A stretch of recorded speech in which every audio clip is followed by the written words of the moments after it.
Estamos a jueves y como cada mañana de jueves, actualidad jurídica con la jurista Adriana Figueroa. Muy buenos días, Adriana. Muy buenos días, Leandro.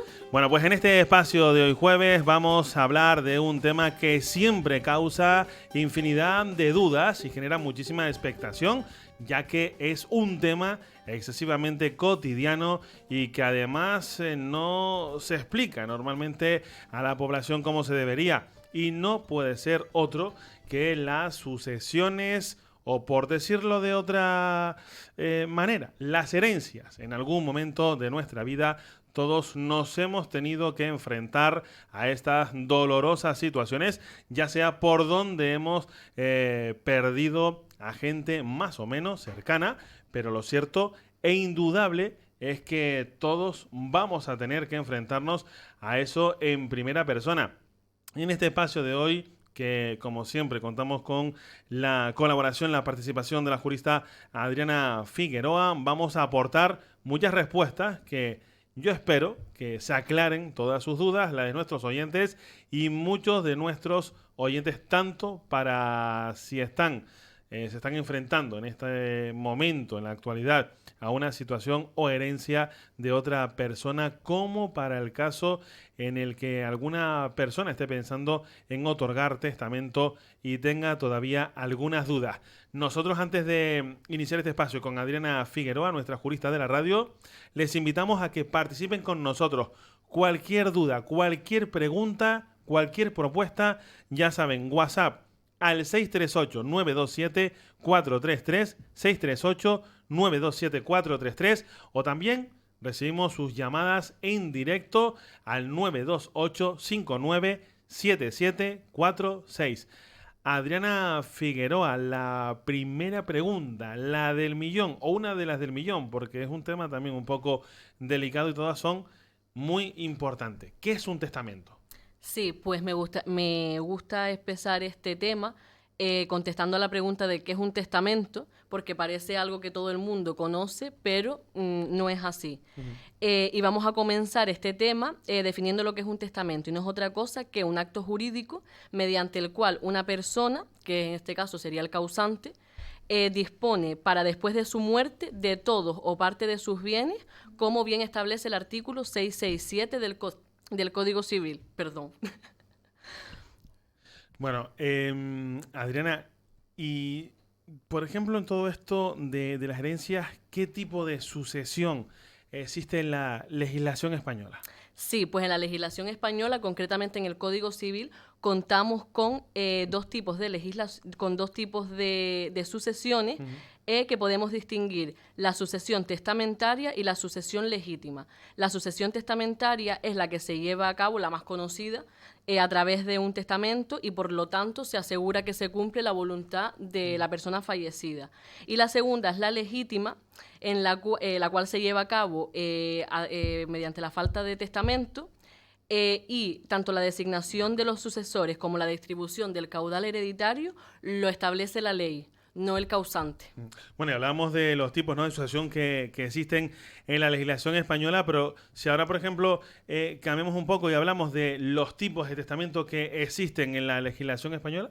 Sí, pues existen varios, y en el artículo 676 del Código Civil se regulan, se establece que los testamentos pueden ser comunes o especiales. Los comunes serían los hológrafos, abierto o cerrado, y en el artículo 677 de este mismo Código Civil se regulan los testamentos especiales, que serían el testamento militar, el marítimo y el hecho en país extranjero. Bueno, y todos estos testamentos tienen algunas peculiaridades, supongo, ¿no? Sí, todos tienen sus requisitos, sus peculiaridades, y voy a decir una que me parece la más relevante de todas, que es que para poder otorgar testamento hológrafo es necesario que se sea mayor de edad. Tienes que tener 18 años para poder otorgar este tipo de testamento. Sí. Bueno, pues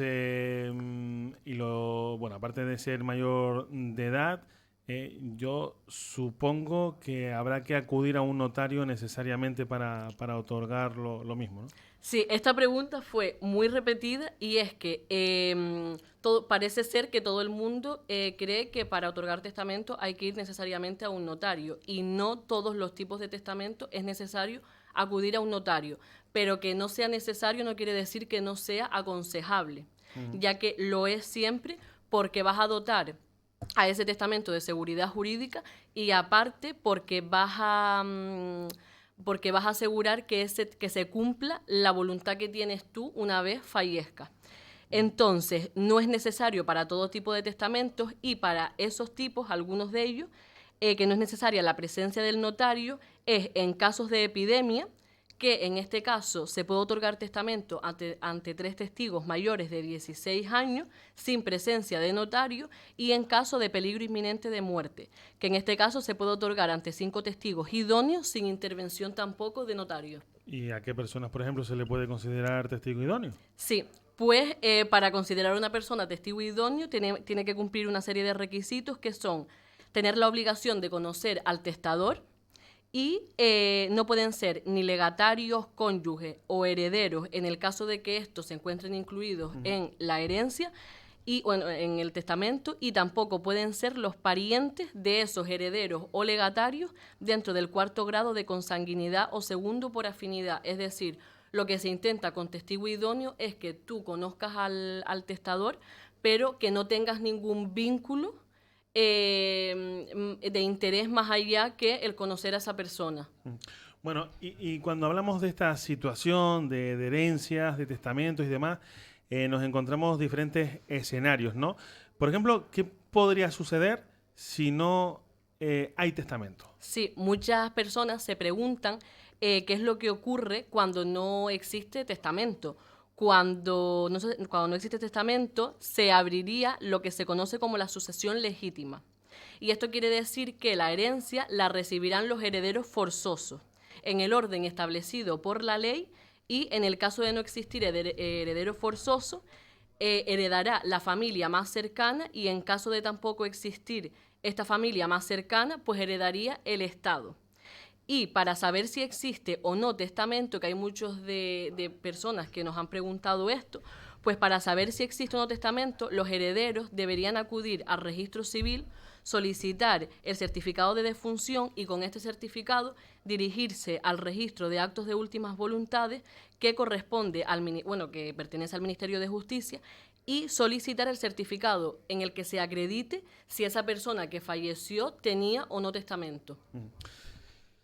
Bueno, ¿y qué personas no pueden otorgar el testamento, Adriana? Sí, porque el artículo 662 del Código Civil establece que pueden otorgar testamentos todas aquellas personas a los que no se los prohíba la ley expresamente. Vale, pues la ley le prohíbe expresamente otorgar testamento a los menores de 14 años y a las personas que en el momento de testar no se encuentren en plena posesión de sus facultades mentales. Pero debemos destacar que el testamento hecho antes de la enajenación mental es válido. Es decir, cuando una persona otorga testamento y es después cuando cae en alguna enfermedad mental, pues que le impide pues estar en plena posesión de sus facultades, es válido ese testamento. O sea, eso es inamovible, ¿no? Sí, efectivamente. Bueno, ¿y se pueden otorgar varios testamentos? Sí, ¿Sí? se pueden otorgar varios testamentos. Lo que tenemos que tener en cuenta es que el único que es válido es el último que se realizó antes de la muerte de esa persona. Es decir, esa persona puede haber hecho 5, pues el último es el que va a ser válido, el único. O sea, no puedes coger lo que más te interese de este, lo que más te interese del otro Sí. y todo eso, sino únicamente el último que se haya llevado a cabo. ¿Y puede una persona, Adriana Figueroa, disponer libremente de su patrimonio? No. ¿No? No, la ley no lo deja. La ley establece que una persona no puede disponer libremente de todo su patrimonio porque le obliga a reservar las legítimas a los herederos forzosos. Y el artículo 808 del Código Civil establece que la legítima de los hijos y descendientes serán las 2/3 partes del haber hereditario del padre y de la madre.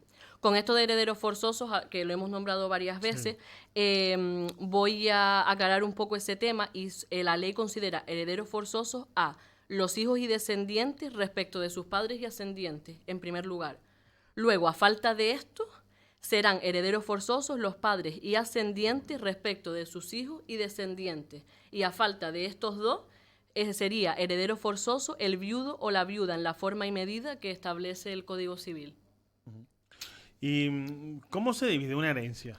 Sí, pues esto es una pregunta que parece bastante compleja, pero es muy fácil. Y es que para partir de la idea de cómo se divide una herencia, vamos a imaginarnos que tenemos un rectángulo y tenemos pues 3 bloques diferentes. Vale, pues en primer lugar, las legítimas de los hijos y descendientes corresponderían las 2/3 partes del haber hereditario de los progenitores como establece el artículo 808 del Código Civil. Es decir, la legítima serían 2 de esos bloques con respecto de los hijos y descendientes. Luego, el testador puede disponer de una de esas partes que forman la legítima para aplicarla como mejora a sus hijos o descendientes. Es decir, uno de esos 2 bloques que tenemos para la legítima, de los hijos y descendientes, pues el testador puede disponer de uno de esos 2 bloques solo para mejorar a un hijo o a un nieto, por ejemplo, o a unos hijos o a unos nietos. Pero la mejora solo se puede hacer en línea descendente, nunca ascendente ni de ninguna otra manera. Y la tercera parte, que es el bloque que nos quedaría libre, se denomina de libre disposición y esta podrá otorgarla el testador a quienes o a quien él considere oportuno. Es decir, si ese tercio de libre disposición se la quiere dejar a una fundación, asociación, a su mujer, a quien él quiera, puede hacer uso de él como prefiera. Y hablando de todo esto, yo creo que una de las partes más importantes, y es una pregunta que durante muchísimo tiempo aquí también hemos formulado y nos han preguntado nuestros oyentes a los diferentes juristas, abogados que han estado por estos micrófonos, ¿no? ¿Se puede desheredar a un hijo? Pues sí, aunque suene fea la pregunta, sí, sí. Todo es posible en esta vida, ¿no? Sí, sí se puede. Sí se puede desheredar a un hijo, pero únicamente por las causas expresamente establecidas por la ley. En el caso de desheredar a hijos o descendientes, lo establece el artículo 853 y 753, apartado 2, 3, 5 y 6 del Código Civil. Y hemos cogido unas causas, entre otras, para que la gente se haga una idea de por qué se podría desheredar a un hijo. Y son por haber negado sin motivo legítimo los alimentos al padre o ascendiente que lo deshereda, o haberle maltratado de obra o injuriado gravemente de palabra. ¿Y cómo se puede...? Porque claro, tiene que ser con estos requisitos, ¿no? Estas pautas, pero habría que mostrarlo, ¿no? Claro, todo eso después lleva un proceso judicial y es un juez el que va a considerar si esas causas son motivo o no para tu poder desheredar a un hijo. Porque como decimos, al final date cuenta que son personas a los que la ley les reserva su parte de herencia y por lo tanto tiene que estar muy motivado para tu poder quitarle ese cacho que le corresponde por ley a una persona. Porque cuando yo decía que íbamos a hablar de este asunto, me decían, no, tú pregúntale porque creo que por ley como que sí están obligados a que se te otorgue un 20% o una cosa así. ¿Desheredado total? Total. Total. Sí. En plan, tú por estas causas que establece la ley, tú puedes desheredar a un hijo porque obviamente se entiende que son cosas muy graves como para que esa persona no tenga que suceder a ese padre o ese ascendiente. Porque, por ejemplo, haber maltratado a alguien, o sea, si tú maltratas a tu padre o maltratas a tu abuelo o lo que sea, se entiende que es una cosa suficientemente grave como para que esa persona a ti no te tenga que dejar nada, porque tú con esa persona no te has portado bien en vida, por así decirlo. Entonces, después de su fallecimiento, tampoco pretendas que encima te dé algo. Te dé algo, sí. Bueno, pues si se han sorprendido algunos de nuestros oyentes por la respuesta de la pregunta ¿se puede desheredar a un hijo? Prepárese con la siguiente porque también es algo llamativa, lo estaba leyendo un poco por encima. ¿Puede Adriana Figueroa, bueno, Adriana sí ¿puede uno de los cónyuges otorgar testamento sin el conocimiento del otro? Pues sí. Afortunadamente ya no estamos en los tiempos de antes, que se tenía que pedir consentimiento para muchas cosas. Entonces, como el otorgar testamento es un acto libre y personalísimo de la persona que lo va a otorgar, no necesita ni ponerlo en conocimiento de su cónyuge ni de nadie. Lo puede hacer sin ponerlo en conocimiento ni sin el consentimiento de esa persona. Lo que sí debemos tener en cuenta en el punto de vista económico es que si el matrimonio se rige por el régimen económico de sociedad de gananciales, únicamente en su testamento puede disponer de la mitad de esa sociedad. Y también podrá disponer, obviamente, de los bienes que se consideran privativos de esa persona, como pueden ser los que ha adquirido antes del matrimonio y una herencia que a lo mejor haya recibido, obviamente que solo ha recibido él, sí. Entonces puede disponer totalmente de manera libre de ellos, pero tienen que tener en cuenta que si se rigen por el régimen de sociedad de gananciales, que creo que es la mayoría de la gente, pues tienen que tener en cuenta que solo pueden disponer de la mitad, porque la otra mitad pues le corresponde al otro cónyuge.